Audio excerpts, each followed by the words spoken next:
Hey everyone, welcome back to MTA, also known as More Than Able Podcast. I am Teal Rainey. This is episode 3 now of season 1. If you want to take a look at episode 1 and 2, I was just going over a little bit of my testimony and a lot of the burdens that I was carrying and what brought me to God and how He refined me and caressed me and nurtured me and comforted me, and how Jesus guided me through all of my pain, all of my trials and tribulations, um, and ultimately brought me here, spreading the message, spreading His love, how He has worked in my life in hopes that it connects with others and, building a community that is safe for everyone to connect um, in their walk of faith, whether they're new believers, whether they're long term Christians, whether um, they're non believers. I'm here to connect with everyone and spread that light and be a vessel. This episode, I'm also excited about because definitely getting back into my faith because I've also, I've been a Christian my whole life. And I've shared this before. I've been a Christian my whole life, but kind of steered away from my Christianity and kind of did things my own way for a while, growing up into my teenage years to like the beginning of my 20s. And now I'm steering into my late 20s and I've been through a lot. And without God, I wouldn't be where I am today. And so I live my life for God. Um, Getting back into that Christianity, you know, I kind of realized that I really didn't know who God was, and I think the reason why I was never so close to God, or why it was so easy for me to walk away from God at some points, was because I really didn't know Him. I never really opened my Bible to study Him. I never really um, gave Him a true chance, or gave Jesus a true chance to be my healer and my friend and um, my savior ultimately. So, this title for episode 3 is called More Than a Yes Man because God is more than a yes man. Jesus was more than a yes man. Um, a lot of non believers think that we as Christians believe that God is just some genie in a bottle for us, and that we go to Him for everything that we need, and we think that, He's just like this beautiful, like, um, soft, like cotton candy and rainbows and ice cream type of God. And we don't think that at all. So I want to clear that up for the non believers who have that assumption about us. And I also want to help the new believers, um, and let them know that, you know, God isn't just someone that you can go to for all of your wants, all of your desires, and just that, He's more than just that. It's not supposed to be transactional. Um, and then for the long term Christians, I just want to remind us that, you know, when God says no, it's always for a purpose, it's always for a reason. And we find that out later, don't we? So I'm going to talk about some biblical context today that aligns with this message and kind of start out with, you know, letting people know that a no sometimes it doesn't it isn't always harmful. It isn't always a bad thing. Sometimes you have to give and sometimes you have to take things away, and I believe that God does that in our life, because there's always another end of the spectrum. Like, think about hot and cold, right? We wouldn't respect or love warm water as much as we do if there wasn't cold water, and vice versa. um, like a hot day versus a cold winter day. So think about that as I speak this message, when I talk about how God gives His yeses and He also takes away by saying no. Um, all for a purpose, all intentional. I'm going to go to my journal because I wrote a lot about this and I'm excited to discuss it.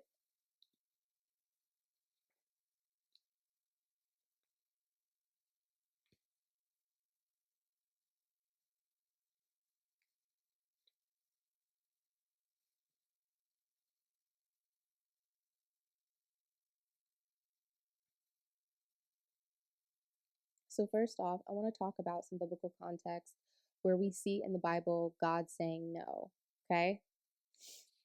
And then give a little bit of biblical insight on some moments where Jesus said no as well. So, in the Bible, God says no to many people, including David, Paul, Jesus, and Moses. Here are some examples.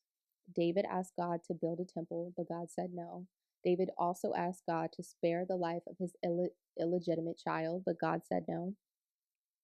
Paul asked God to remove a thorn from his flesh 3 times, but God said no. Paul responded by obeying God and changing direction. And then Jesus asked God to remove his suffering the night before his death, but God said no. Moses asked God to allow him to enter the promised land, but God said no.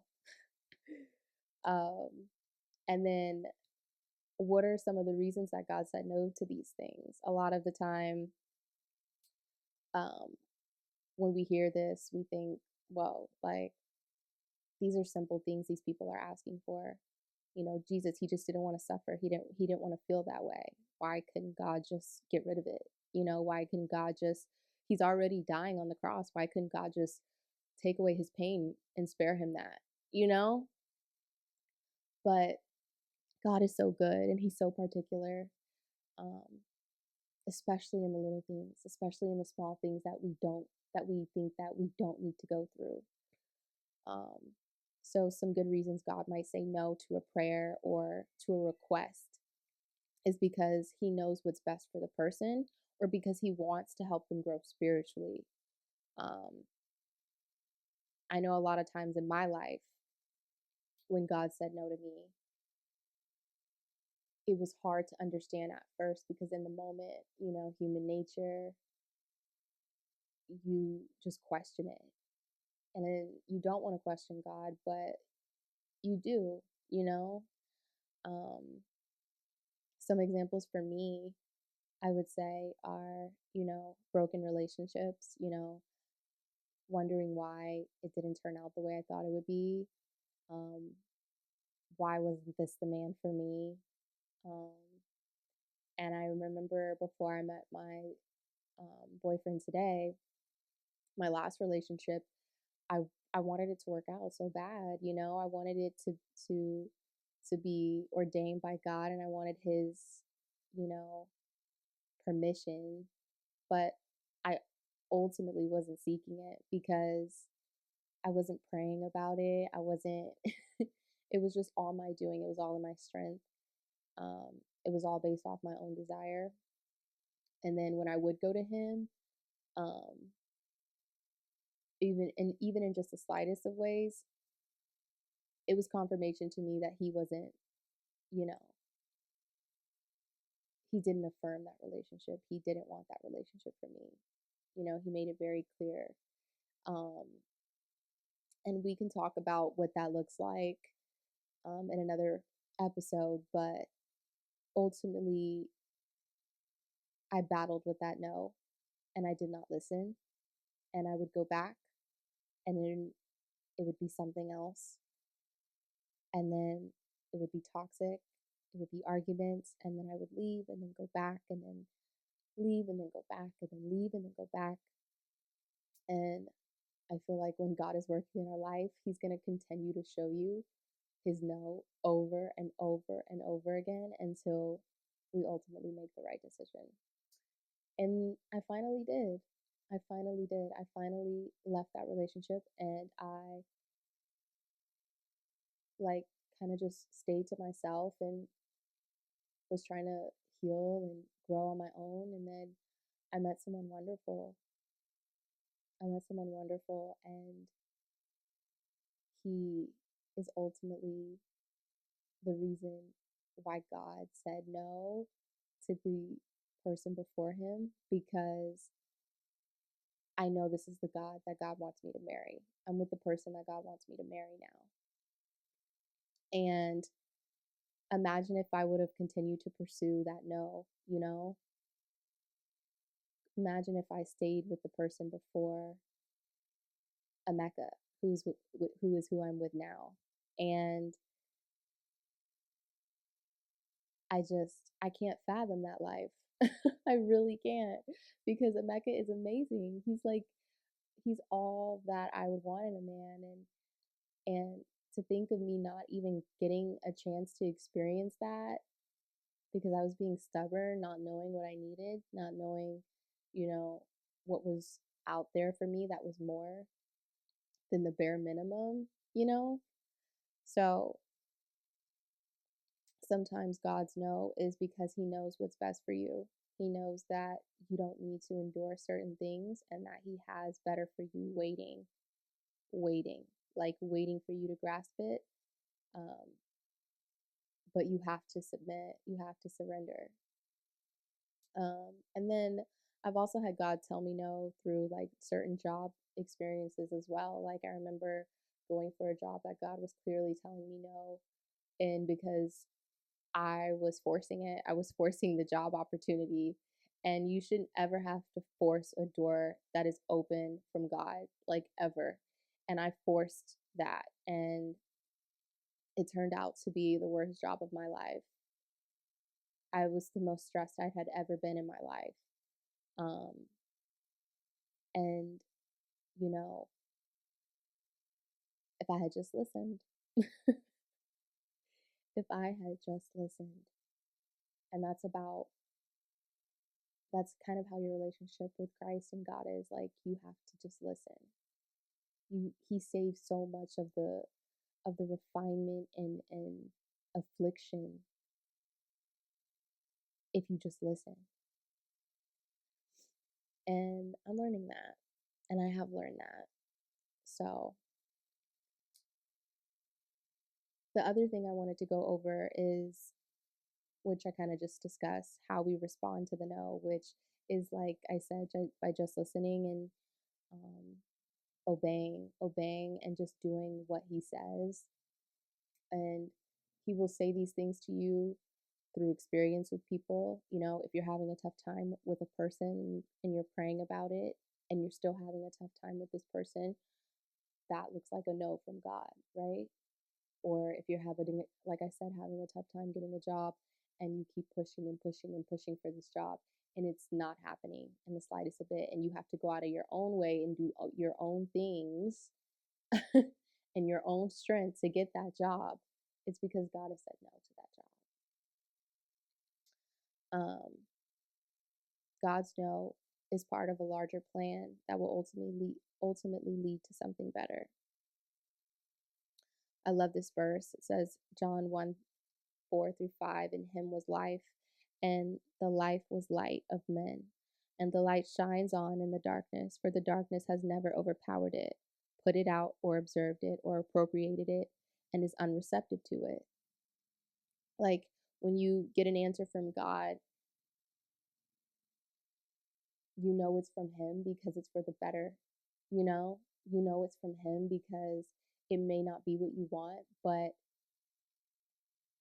you know that it's for the best because the outcome gives you peace.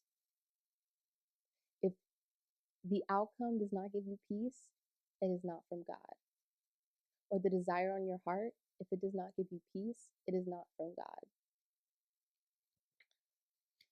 And then also, I kind of want to go over how Jesus, he stood on business, to say the least, because I remember him going, and the story of him flipping over tables in the temple in Jerusalem because they were using the temple as a marketplace. And he told the crowd that they were turning the temple into a den of thieves. And Jesus healed and he loved on people, but he also was confrontational and he stood firm on who God is and proclaimed his will, especially when it was disrespected. The Bible has record of Jesus doing this 2 times. Um, and so I want us to think about that, because in our walk with God, we think that we have to approach people in this like very soft way. And don't get me wrong, God is kind, but he's not soft, you know? Like, if he has to grab you by your ponytail to do something, he will do that. That is what is called affliction. That is what is called, refinement in the fire. And it's happened to me many of times in my life and to other people.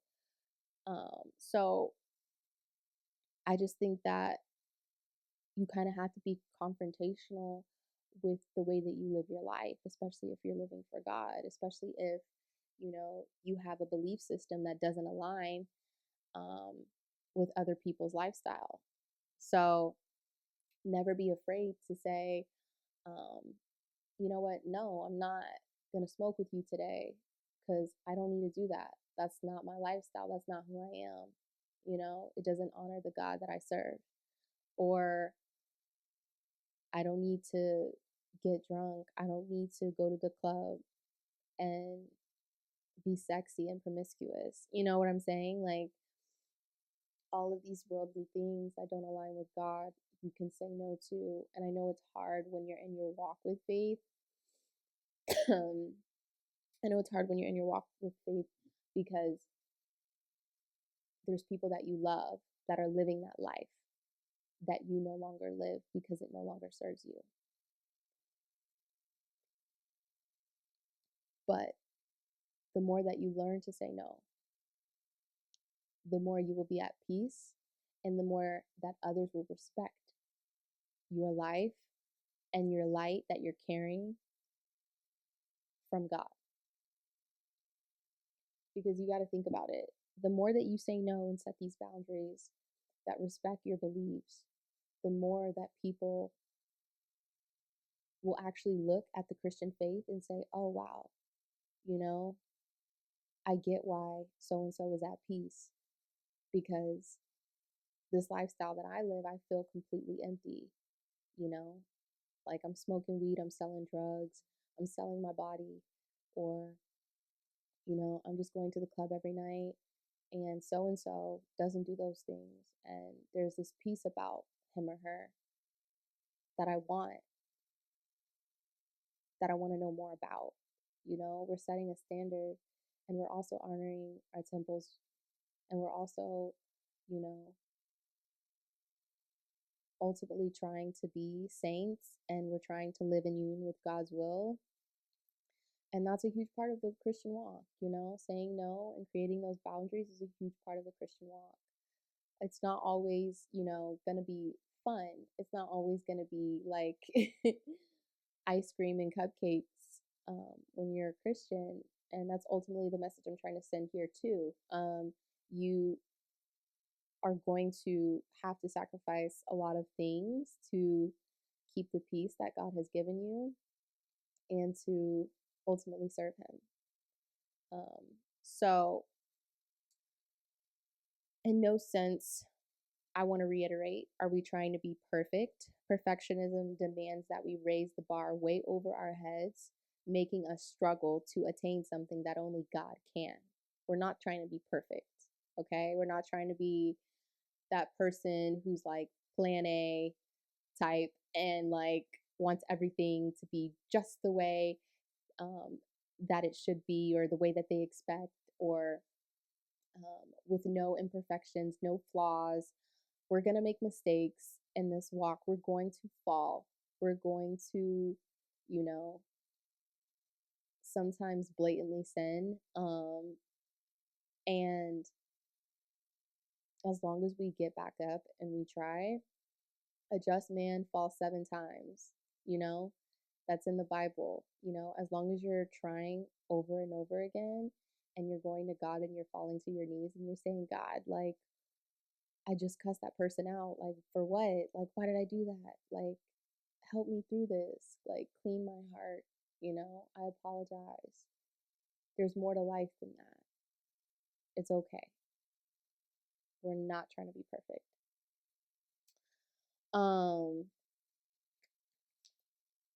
the other thing I wanted to go through um, was how we do have in life. I know that sometimes there's a lot of generational bondage that we have and that we carry, and you do notice it um, when you are going deeper and deeper into your faith, because I feel like the enemy uses those bondages and those chains that are in our family for generations and generations to keep us down and to keep us out of our faith, and to kind of keep us, in bondage, right? So,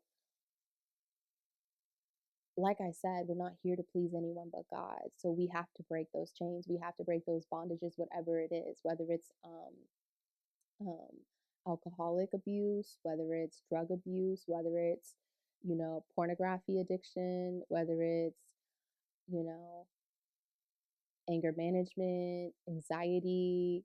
Um, you don't realize that a lot of it is generational until you really look beyond the surface. Um, and I struggled with anxiety, and then I saw that my mom struggles with anxiety, and then I saw that my uncle struggled with anxiety, and then I saw that my other family members struggled with anxiety, and I'm like, wait, hold on. Like, this is something that has been going on in our family, you know, and I know when you go to the doctors, they try to tell you, oh, this is genetics, and you have to accept this. I serve a God that is bigger than that. Thank you very much. I don't have to become, I don't have to affirm to a alcoholic addiction because my father was an alcoholic. I can get help. I can change. And when you look at it that way, you can find that God can help you overcome. Because if you don't think that you can overcome it, why do you think that? How are you going to think that God can help you overcome it? Like, God doesn't want you claiming or falling into the lies that say that this generational chain that has broken your family can never be undone, because that's what he's here to do: break chains, break those spiritual bondages. um, but you have to be willing to get up too. You have to play a part. Faith without works is dead. You have to look at it and say, no, this ends with me. um, So I just wanted to say that too, because it's not always about this message. This message isn't just about telling you how to tell people no. It's also about how to tell yourself no as well, because sometimes that's the hardest part. Uh, you have to find the strength within yourself to honor what God has said you are and who you are through Jesus, and say, you know, I'm not going to accept this. I'm not going to do this to myself. I'm not going to be this person. I don't have to be. Um, so another scripture I wanted to kind of go over as we close is Galatians 1:10, and it says, "For I am now seeking the approval of man or of God. If I am trying to please man, I would not be a servant of Christ." When breaking this down, it ultimately should not matter how people perceive you when you are living a fruitful life in the Spirit. You are honoring God with your life, and that is a beautiful path that not all people are ready to take and or agree with. This isn't about what they think, like, at all, whatsoever. Because if you lived for these people, you would never find peace. You will never be okay. You will never have true growth in your life. You're not living for other people. You're living for the creator that made you, that knows you better than anyone else, that knows exactly what you need, and that needs you to fulfill his will, honestly. Because if you don't fulfill it, somebody else will. And do you want to be that person? I always think about that. Like, do I want to be that person that God, kind of passes up because I wasn't there to obey and to listen? You know, no, I don't. I want to be able to fulfill what he has called on my life. So I say no. I say no. And it feels so good to say no too. Like, because I remember being that timid person about my faith and going along with things that I wasn't already, that I wasn't in agreement with, or that I felt convicted to not do, just doing it anyways for the sake of trying to fit in, or trying to be, or trying to keep relationships that I didn't need to keep. But I no longer do that. And there's so much freedom in that. And that freedom is what you deserve, ultimately. Um, and I want that freedom for you. Like, we have free will, we can choose. So choose the right thing. All right. I love you guys. Can't wait to see you in episode 4. And oh, there's this one other thing. I have these prayer cards, and I wanted to kind of say one before I left because I thought I use them every day. Why not share them with you? So the prayer card that I pulled for today said, "Guide our steps through uncertainty, offering solace to our troubled minds and filling our souls with the enduring light of compassion and understanding." Oh, God is so good. Because ultimately that is what he does. He